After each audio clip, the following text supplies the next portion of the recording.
Welcome to the Calculus, a collection of micro lectures, video lessons, and sample exercises. Let's compute the antiderivative of this given rational function using the chain rule.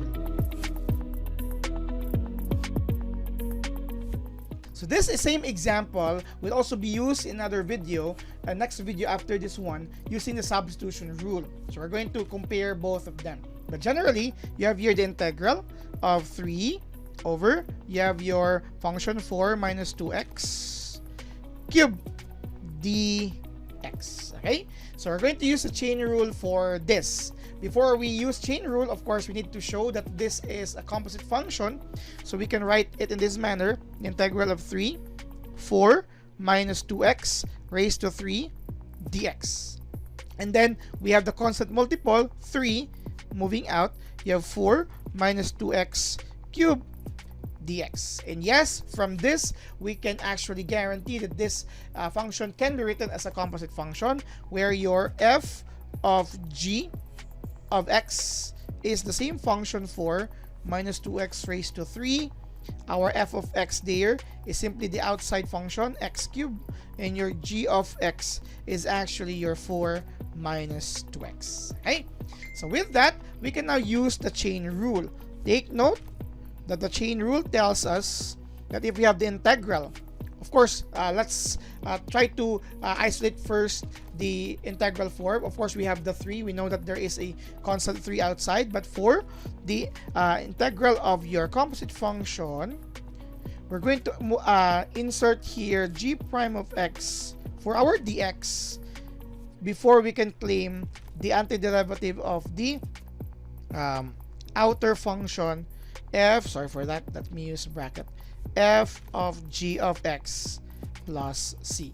So we need to identify this first using your g of x. Okay, so your g prime of x is the derivative of 4 minus 2x in terms of x. So 4 is 0, and then you have here negative 2.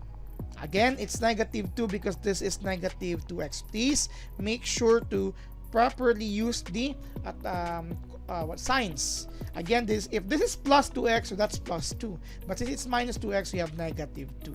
The point here is that this is what we're going to integrate here, so that this whole form will become this final form using the chain rule. So allow me to continue here. 3, then you have the integral of 4 minus 2x raised to 3. Sorry, I forgot, my bad. This is negative 3, my bad, because we used the negative exponent, so negative 3 here, negative 3 here, because this was positive, moving that up, it's negative. Okay, it's very important before we apply the rules for antidifferentiation. Again, for chain rule to be used, we need to integrate negative 2 before dx, because that's what we need here for the chain rule of composite functions. But if we are going to use negative 2 or integrate negative 2 here as a constant, we are now changing the given. So to be careful not to change the equation or the expression by multiplying negative 2 here, let's divide negative 2 here on this side, or multiply by 1 over negative 2, so that this could just be cancelled and we just return to our original form. Okay, which is of course a combination of these processes. But in that concept, we will not be cancelling them. We are just placing negative 2 outside to neutralize the negative 2. I mean, we are just keeping the negative 2 or 1 over negative 2 outside of the integral form, so this would be kept as well, so that this could follow the chain rule. So generally, entire form here without cancelling the negative 2 is the correct form for our chain rule, which would allow us to continue here. So allow me to place negative 3 here, negative 3 halves.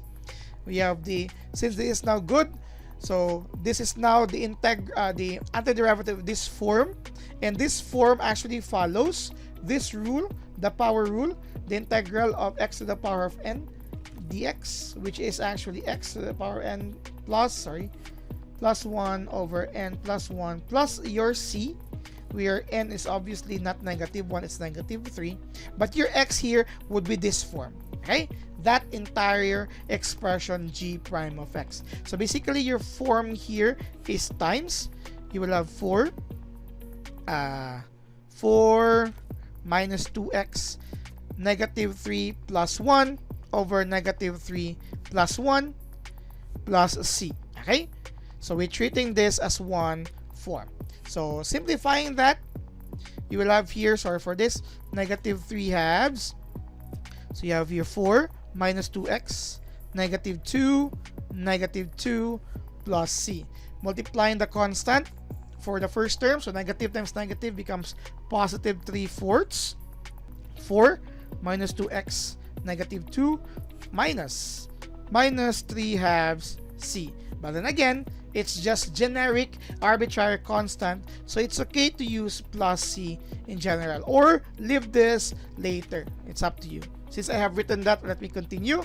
And we don't want negative exponent here, so this becomes 3 over 4 times 4 times 4 minus 2x raised to 2, that's squared, plus c. By making this a positive exponent, we move that in our denominator, and this becomes the final answer, or the result, for the antiderivative of this given rational function using the chain rule. Yes, this is the result, and we are to verify this as well using the substitution rule in the next video.